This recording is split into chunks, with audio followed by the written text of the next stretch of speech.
ಎತ್ತರೆತ್ತರೆತ್ತರಕ್ಕೆ ಏರಲೆಮ್ಮ ಬಾವುಟ, ಉತ್ತರುತ್ತರುತ್ತರಕ್ಕೆ ಬೆಳೆಯಲೆಮ್ಮ ಭೂಪಟ. ಯೋಧ ವಸ್ತ್ರ ಹೆಗಲ ಶಸ್ತ್ರ ಧರಿಸಿ ಜನ್ಮಭೂಮಿಗೆ ಉಘೇ ವೀರ ಭೂಮಿಗೆ. ಕಾಶ್ಮೀರದಲ್ಲಿರುವ ಕಾರ್ಗಿಲ್ ಹಿಮಾಲಯದ ಬೆಟ್ಟಗುಡ್ಡಗಳಿಂದ ಆವೃತವಾಗಿದೆ. ಇದು ಶ್ರೀನಗರದಿಂದ 205 ಕಿಲೋಮೀಟರ್ ದೂರದಲ್ಲಿದೆ. ಲೇಹ್ ಲಡಾಖ್ ಮತ್ತು ಶ್ರೀನಗರವನ್ನು ಸಂಪರ್ಕಿಸುವ ರಾಷ್ಟ್ರೀಯ ಹೆದ್ದಾರಿ ಕಾರ್ಗಿಲ್ ಮೂಲಕ ಹಾದು ಹೋಗುತ್ತದೆ. ಇದು ಈ ಪ್ರದೇಶದ ಏಕೈಕ ಹೆದ್ದಾರಿ.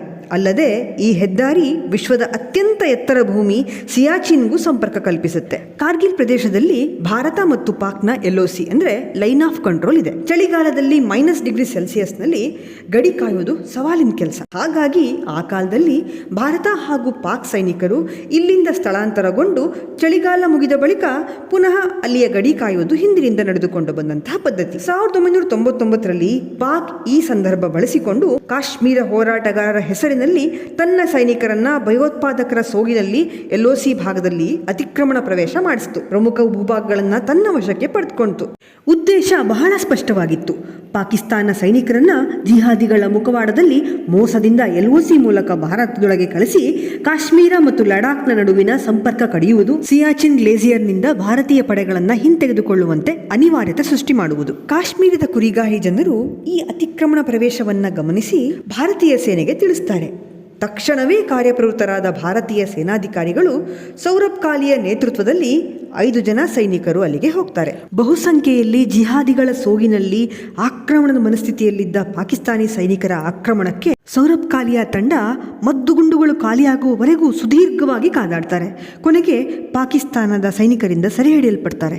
ನಂತರ ಆ ನಿರ್ದಯಿ ಪಾಕ್ ಸೈನಿಕರು ನಮ್ಮ ಸೈನಿಕರಿಗೆ ಚಿತ್ರಹಿಂಸೆ ಕೊಟ್ಟು ದೇಹವನ್ನು ಛಿದ್ರ ಮಾಡಿ 22 ದಿನಗಳ ಬಳಿಕ ಅವರನ್ನು ಕೊಂದು ಭಾರತಕ್ಕೆ ಅವರ ದೇಹವನ್ನು ಕಳಿಸಿಕೊಡ್ತಾರೆ.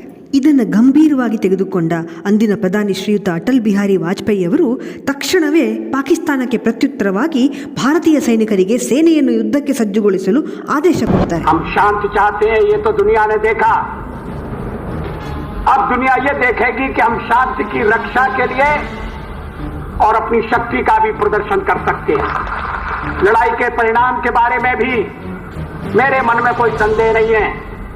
हमारी विजय निश्चित है और हम विजयी होकर दिखाएंगे. ಮೇ 3ರಿಂದ ಆಪರೇಷನ್ ವಿಜಯ್ ಹೆಸರಲ್ಲಿ ಕಾರ್ಯಾಚರಣೆ ಆರಂಭ ಮಾಡ್ತಾರೆ. ಹೊರಟಿದ್ದು ಅಜಿಂಕ್ಯ ಸೇನೆ ರಾಷ್ಟ್ರಕ್ಕಿದುವೆ ರಕ್ಷಣೆ, ರಣ ಪ್ರಯಾಣ ವಿಜಯ ಗಾನ ವಿಮಾನಯಾನ ಘರ್ಜನೆ, ತಾಯ ಭಕ್ತಿ ತೋಳ ಶಕ್ತಿ ಇದು ಸ್ವದೇಶದುಳಿವಿಗೆ ಉಘೇ ವೀರ ಭೂಮಿಗೆ.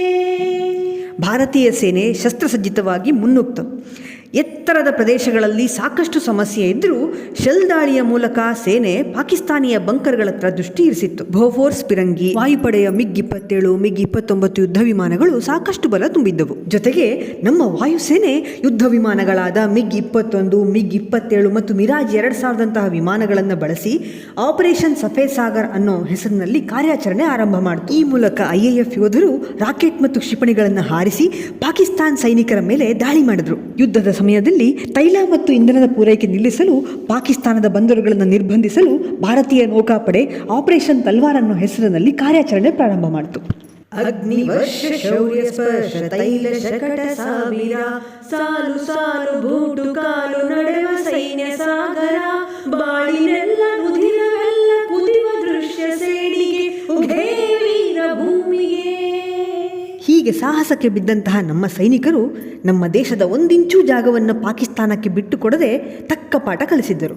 ಶತ್ರುಗಳನ್ನು ಹಿಮ್ಮೆಟ್ಟಿಸಿ ಭಾರತ ಯುದ್ಧ ಗೆದ್ದಿತ್ತು. ಇಂದಿಗೆ 25 ವರ್ಷಗಳ ಹಿಂದೆ ನಡೆದ ಆ ಭೀಕರವಾದ ಕದನ ಅಸಂಖ್ಯ ಕದನಗಳ ಗೂಡು.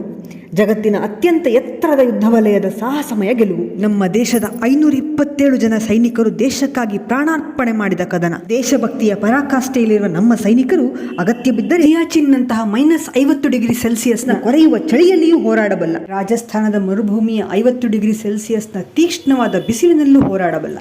ಇಂದು ತಮ್ಮ ಜೀವನದ ಹಂಗು ತೊರೆದು ಹೋರಾಡಿ ಗೆದ್ದುಕೊಟ್ಟ ಆ ಸೈನಿಕರ ಶೌರ್ಯ, ಧೈರ್ಯ, ತ್ಯಾಗದ ನೆನಪಿಗಾಗಿ ಕಾರ್ಗಿಲ್ ವಿಜಯೋತ್ಸವವನ್ನು ದೇಶಾದ್ಯಂತ ಆಚರಿಸಲಾಗ್ತಾ ಇದೆ. ಕಾರ್ಗಿಲ್ ವಿಜಯ್ ದಿವಸ್ ಕೇವಲ ವಿಜಯದ ಆಚರಣೆಯಲ್ಲ, ರಾಷ್ಟ್ರದ ರಕ್ಷಣೆಗಾಗಿ ತಮ್ಮ ಪ್ರಾಣತ್ಯಾಗ ಮಾಡಿದ ಮಹಾನ್ ಸೈನಿಕರಿಗೆ ಮತ್ತು ಅವರ ಕುಟುಂಬದವರಿಗೆ ಗೌರವಪೂರ್ವಕ ನಮನಗಳೂ ಸಹ. ಈ ದೇಶದ ಸೈನಿಕರ ಒಂದೊಂದು ಹನಿ ರಕ್ತದ ಋಣವು ಪ್ರತಿಯೊಬ್ಬ ಭಾರತೀಯನ ಮೇಲಿದೆ. ಅವರುಗಳ ತ್ಯಾಗ ಬಲಿದಾನಗಳಿಂದ ಬಂದಂತಹ ಈ ಸ್ವಾತಂತ್ರ್ಯಕ್ಕೆ ನಾವೆಲ್ಲರೂ ನ್ಯಾಯ ಒದಗಿಸೋಣ ಅಲ್ಲವೇ?